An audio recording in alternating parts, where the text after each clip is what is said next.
Thank you very much, Martin, and thanks also for inviting me to give this quick talk. It is going to be quite quick, I'll let you know. This morning I'm going to talk about, as Martin says, this painting which belongs to now the Hunterian Museum in Glasgow. I'm going to, a bit like Alison, I'm going to try and argue that this painting should be, in opposite, I'm going to argue this painting does belong within the canon of Stubbs's great animal paintings, but I'll read out my paper and hope to convince you of that.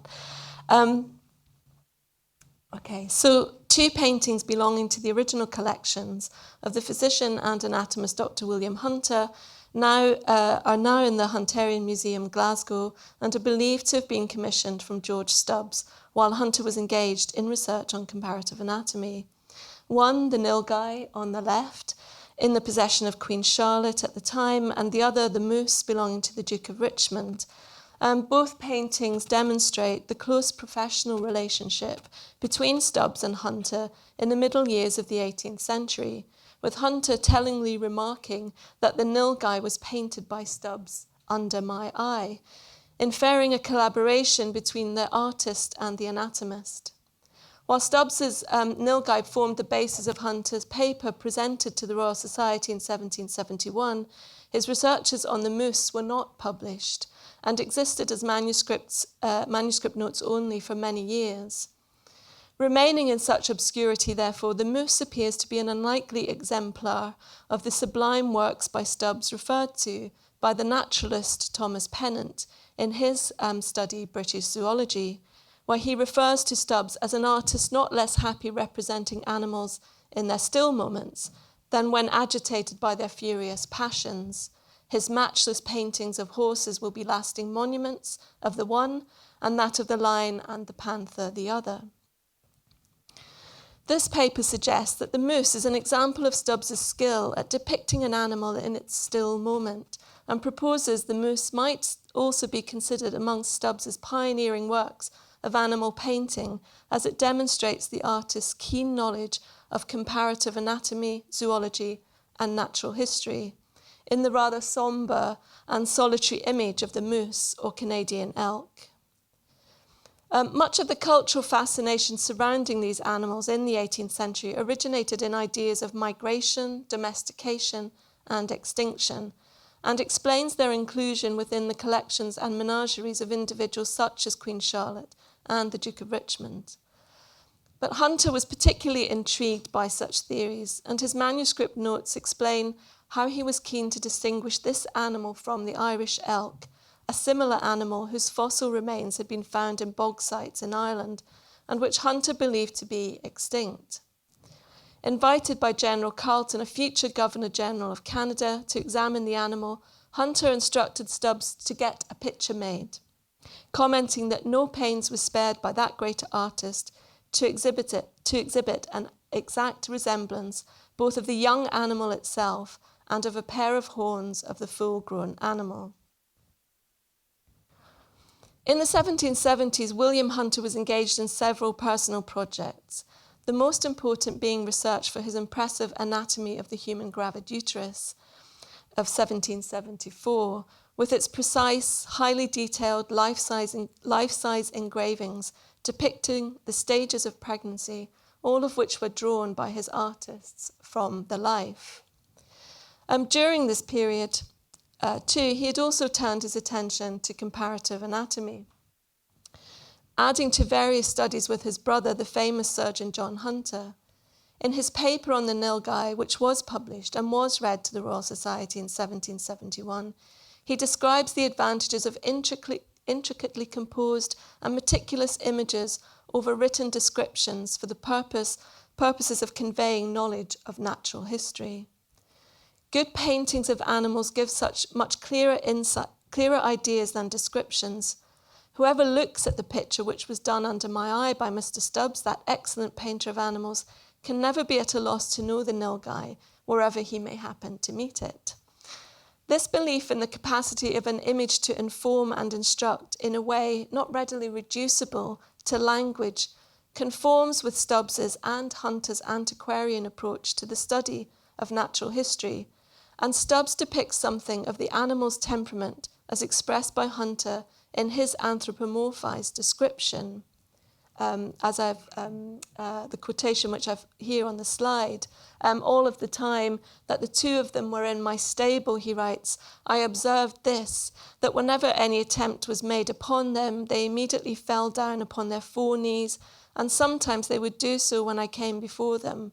But as they never darted, I so little thought this posture meant hostility, that I rather supposed it expressive of a timid or obsequious humility. Similarly, in his description of the moose, Hunter remarks on the animal's character, anthropomorphizing its behavior towards him. He appeared to be more intelligent, more grave and docile than a horse of the same age, and less apt to be offended. He knew his keeper, and there was a very sincere and mutual friendship between them. But he was not shy of strangers, that he would follow anybody who would show him a piece of bread or an apple. In his manuscript notes, Hunter describes a list of artists' impressions of the animal from a variety of naturalist descriptions, including Conrad Gessner and Ulysses Aldrovandi, none of whom he believed had ever actually seen a moose in real life, and whose images were illustrated by artists from written or spoken descriptions of the animal only. Reiterating how effective good paintings or engravings might be in furthering knowledge, Hunter writes of Stubbs's image of the moose, in describing this animal, we shall mention only such things as cannot be understood by seeing the picture itself or an accurate engraving. In fact, Hunter was in regular correspondence during this period with Thomas Pennant, and along with Stubbs, all three men were actively pursuing knowledge of the natural world in a relentless exploration and examination of the interconnected worlds of zoology, topography, botany, geology, and other emerging forms of inquiry and field studies. Their desire as naturalists was to understand the most intimate of relationships between living species. In this respect, Thomas Pennant formed the nucleus of a vast network of early scientists providing the means and the energy to travel throughout the British Isles, collecting information of natural knowledge, usually accompanied by his artist Moses Griffiths.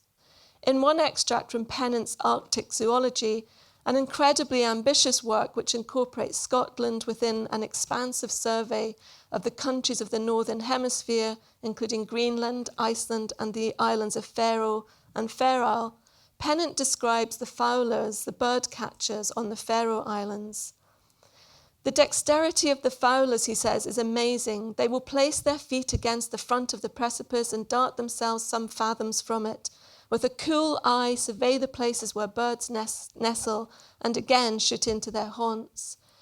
The swiftness and acrobatic abilities of the fowlers in Pennant's description suggest a similarity between the characteristics of the men and the birds, much as William Hunter's account of the nilgai and the moose attributed the animal with certain human qualities, such as obsequiousness. So Pennant's fowlers are imbued with bird-like deftness. The fowlers will even crawl inside the crannies of the precipice, like the birds, to find shelter, sometimes for 7 or even 8 days at a time. The purpose of Pennant's reverse anthropomorphizing is not necessarily intended to relate a simple attribution of animal mannerisms to human beings. Rather, the account seeks to convey a strong awareness of the synergy between living creatures, particularly under such perilous conditions.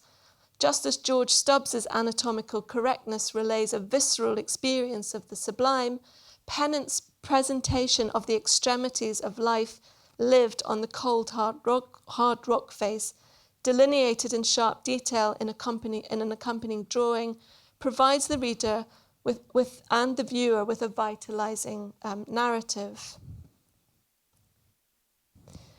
In his painting of the moose, Stubbs expresses many of these sentiments towards human and animal relations. Read alongside Hunter's description, Stubbs's expressive, anatomically accurate image creates a sensibility that defies narrow interpretations of naturalism, such as those often attributed to Sir Joshua Reynolds, the president of the Royal Academy of Arts. In an often quoted reference, Reynolds tells his students that a mere copier of nature can never produce anything great, can never raise and enlarge the conceptions or warm the heart of the spectator. Remarks such as these appear throughout Reynolds's discourses to students and contributed to a certain tension in the Royal Academy during the period on the appropriateness of depiction of natural objects. But the opinions of academics such as Reynolds and Hunter were influential on the ways that naturalists proceeded in their work of recording and inscribing knowledge of Britain's material environment, as the fine arts developed a new visual discourse that identified archaeology, topography, and antiquities alongside the natural productions of the nation, with Hunter's Anatomy of the Gravid Uterus demonstrating perhaps the exemplar that unites medical illustration with the fine arts to represent natural knowledge in its original reality. George Stubbs' ability to convey the ferocious passions and still moments in his studies of these animals is no doubt attributable to his intense and extensive knowledge of anatomy and in his highly trained skills of autopsia. Ozias Humphrey, in his memoir of Stubbs, remarked that the artist, on being instructed to copy from a series of old master paintings by his teacher, Hamlet Winstanley, refused to entertain the idea and instead vowed to only work directly from nature.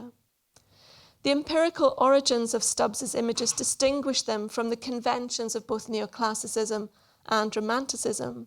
Like Pennant's descriptions and Hunter's researches, Stubbs's artworks are revelatory, deeply integrated within empirical scientific knowledge of the mid to late 18th century, a period characterized by a move away from mechanistic and mathematical theories of living organisms to an intense exploration of the life force of matter itself.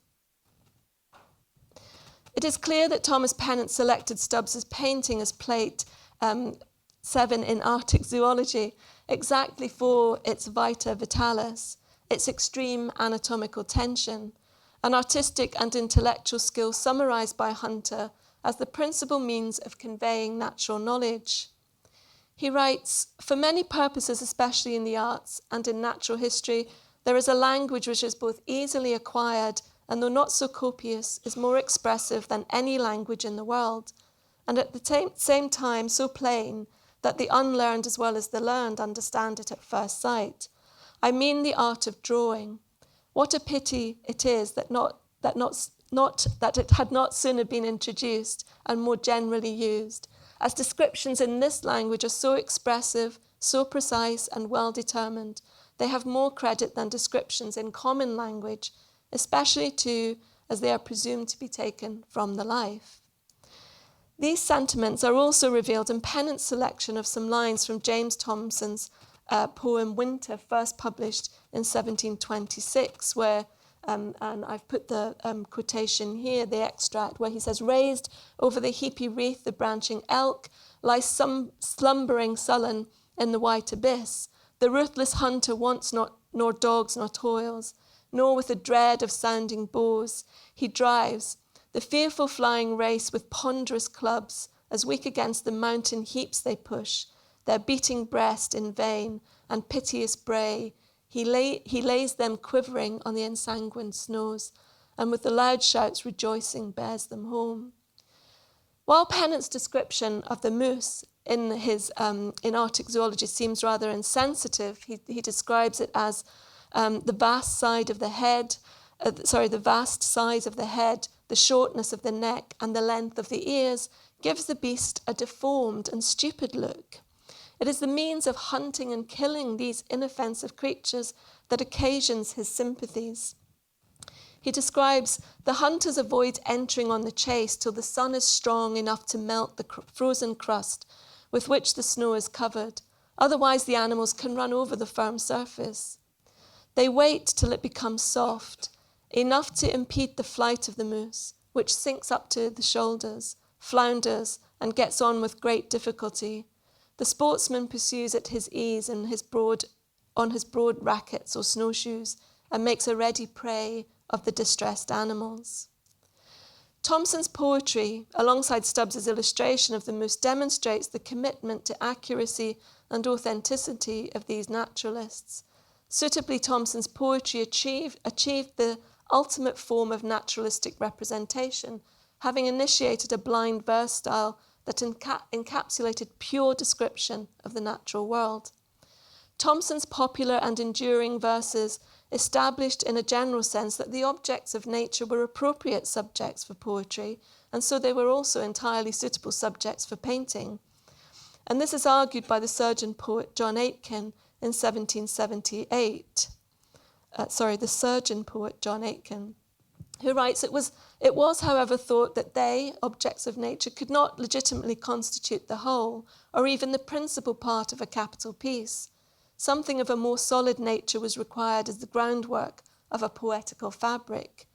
Pure description was opposed to sense, and binding together the wildflowers which grew obvious to common sight and touch was deemed a trifling and unprofitable amusement. In his essay in response to Thomson's The Seasons, Aiken argues that Thomson had rejected the ancient taste for an abstracted nature. The most faithful pencil here, he writes, produces the noblest pictures, and Thomson, by strictly adhering to the character of the poet of nature, has treated all these topics with a true sublimity, which a writer of less knowledge and accuracy could never have attained. Therefore, exactness and accuracy creates noble imagery drawn with a faithful or truthful pencil, exhorting a sublime experience in the reader, and made even more pronounced by the inclusion of Stubbs's anatomical exactness.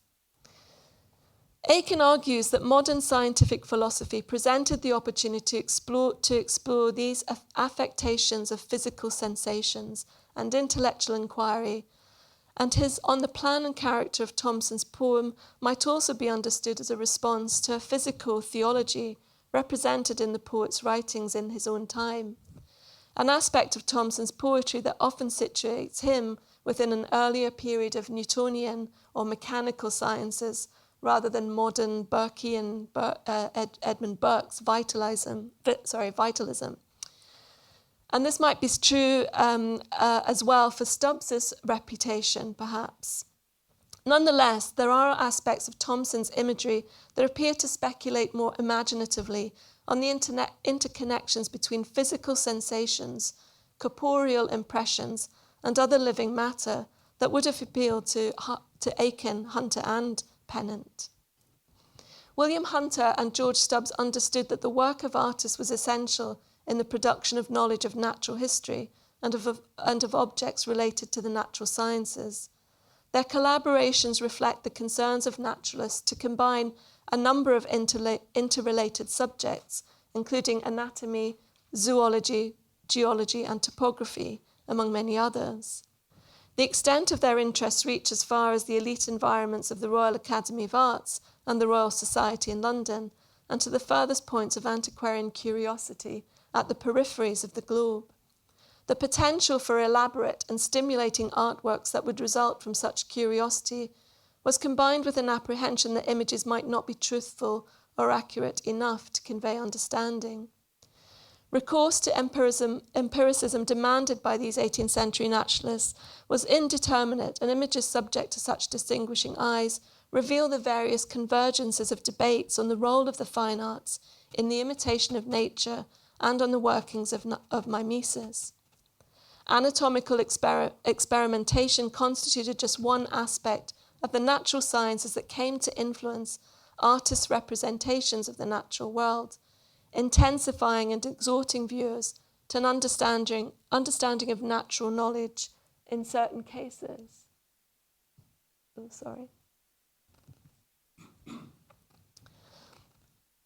This quality of arresting imagery might also be attributed to Stubbs's final project, the comparative and anatomical exposition of the structure of the human body with that of a tiger and a common fowl. Ultimately, Stubbs's proposed anatomical atlas might have been equal to Hunter's Anatomy of the Gravid Uterus had the artist been able to finish it. The extraordinary drawings relate to Stubbs's own research on the comparisons between the physiology of humans with less complex animals, and appears to follow the type of comparative anatomical experiments being conducted by John Hunter, which were eventually published in his book, The Natural History of the Human Teeth, examining their structure, use, formation, growth, and disease. John Hunter, at the time, had famously succeeded in transplanting a human tooth onto the head of a cockerel's coxcomb, and the original preparation remains in the Hunterian Museum at the Royal College of Surgeons, and suggesting that such transplantations appear to be possible in animals with less complex physiological systems, such as the cockerel. Stubbs seems to have been following a similar line of inquiry in his comparative anatomical exposition, moving ever more intensely to a Burkean vitalism at the beginning of the 19th century. And that's the end. Thank you very much. Thanks.